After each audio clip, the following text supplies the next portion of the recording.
Bom dia, meus amados, a graça e a paz do Senhor.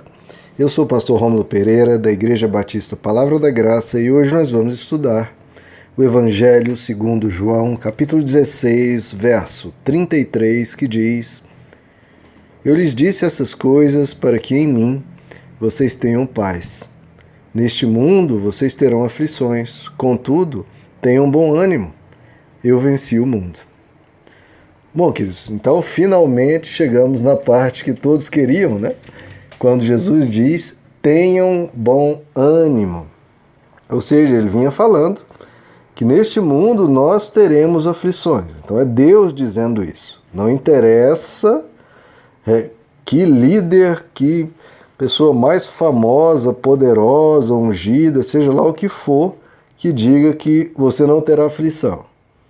Não, foi Deus que disse que você e eu teremos aflições. Então isso aí já é ponto pacífico, assunto encerrado, ponto.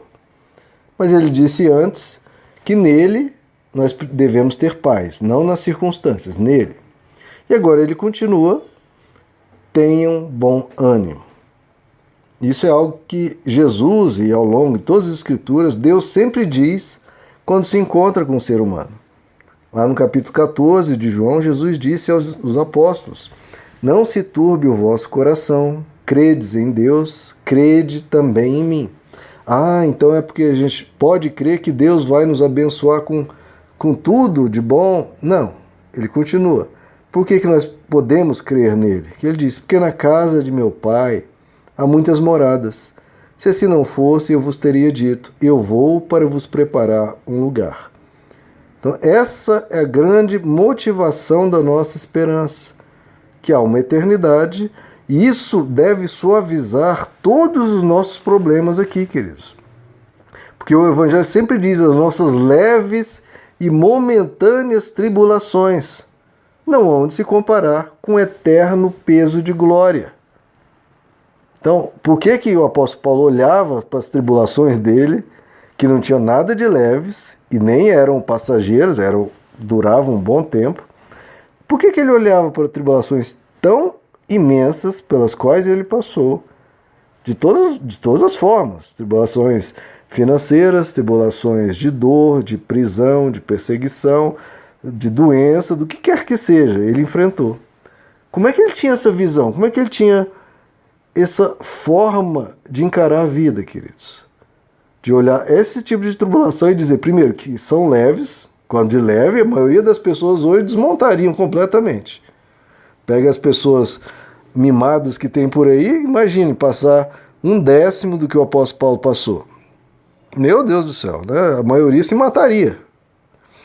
Como é que ele... E ele olhava para isso e falava, não, são leves. Olha o que essa pessoa, como ela aprendeu o que é o Evangelho. Não são leves. E mais, são passageiras. Mas como passageiras, apóstolo Paulo? Você está aí já há meses, há anos com isso. E ele fala, por quê? Porque não dá para comparar isso, não dá com o eterno peso de glória que nos está reservado. Então, assim, é uma questão de obviedade, de 2 mais 2 serem 4. Olha o que está reservado para nós na eternidade, infinitos anos de bênção, de graça, de paz, sem dor nem sofrimento, numa vida absolutamente perfeita.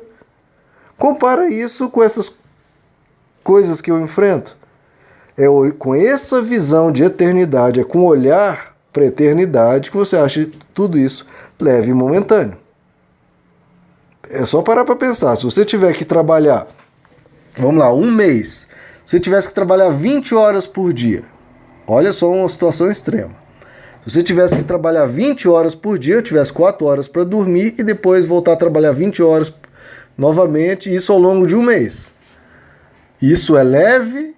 Isso é algo momentâneo? Não, isso é um sofrimento. Trabalhar 20 horas por dia, 4 horas só para dormir, já acorda e volta a trabalhar 20 horas, isso é pesadíssimo. Agora, se a pessoa te diz, olha, eu vou te dar 100 milhões de dólares para você ao longo de 1 mês trabalhar 20 horas e dormir só 4. Você fala, mas meu Deus, isso aqui é só 1 mês? É só 20 horas? Não, isso aqui está muito leve e muito momentâneo para ganhar 100 milhões de dólares. Meu Deus do céu, para ganhar 100 milhões de dólares eu faria talvez 20 horas, faria 23 horas por dia por 6 meses.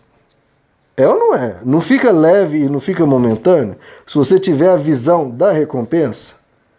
Então, por que os apóstolos enfrentavam o que eles enfrentavam com ousadia, com intrepidez, de cabeça erguida, sem ficar reclamando, lamuriando, murmurando? Por quê? Porque eles tinham visão da recompensa. É o que eles diziam. Cristo é a esperança da glória. Ele me disse e eu creio. Então é só nós termos a visão da eternidade. Olha só um texto que deixa isso bem claro, mostrando a visão do apóstolo Paulo e de todos os discípulos. Está lá em 2 Coríntios, capítulo 1. Ele diz, olha como é que ele começa, louvando a Deus, agradecendo, entoando louvores a Ele.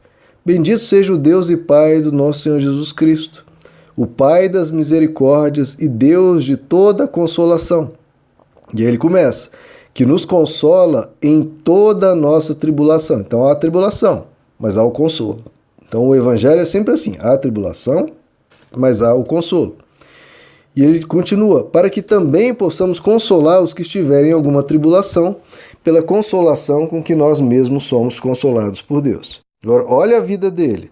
Porque, como as aflições de Cristo transbordam para conosco, então veja que a vida é real, né, queridos? Sem a palhaçada que se ensina por aí. É a mentira deslavada, rasgando a Bíblia de capa a capa, sendo rasgada. Não, aqui é a verdade. Aqui não tem maracutaia nem engano. Aqui é o Evangelho. Ele diz, como as aflições de Cristo transbordam para conosco, aí ele diz, assim também por meio de Cristo transborda a nossa consolação. Ou seja, há aflição, há o dilema, há o dissabor, mas Deus nos consola, Ele nos fortalece, Ele nos põe de pé, Ele nos ajuda. Ele diz, e olha como é que o cristão tem que tratar tudo isso, com bom ânimo, como Jesus diz, o apóstolo Paulo diz, suportando com paciência as mesmas aflições que todos nós passamos. E ele diz, a esperança que nós temos acerca de vós é firme, sabendo que, olha só, como sois participantes das aflições, assim o sereis também da consolação. Então esse é o Evangelho. Há a aflição, como Jesus diz, neste mundo tereis aflições. Só que há a consolação, ou seja, em mim, em Jesus, vocês tenham paz, e ele diz, tenham bom ânimo. O que é ter bom ânimo? É ter coragem, é ter força, é ter determinação, é ter perseverança. É você não se desmontar, não achar que a vida acabou, nem ficar lamuriando, murmurando. Não, é erguer a cabeça, louvar, ser grato, ir adiante, ir com coragem, ir com o coração aberto, ir de bom humor. Ou seja, não deixe a sua alma amargurar. Nem fique lamentando a vida é tão ruim, a vida é tão pesada, a vida, ó céus, ó... Não, tenha um bom ânimo, é com alegria, é com um sorriso nos lábios. Ah, mas está doendo, meu irmão, fique de bom humor.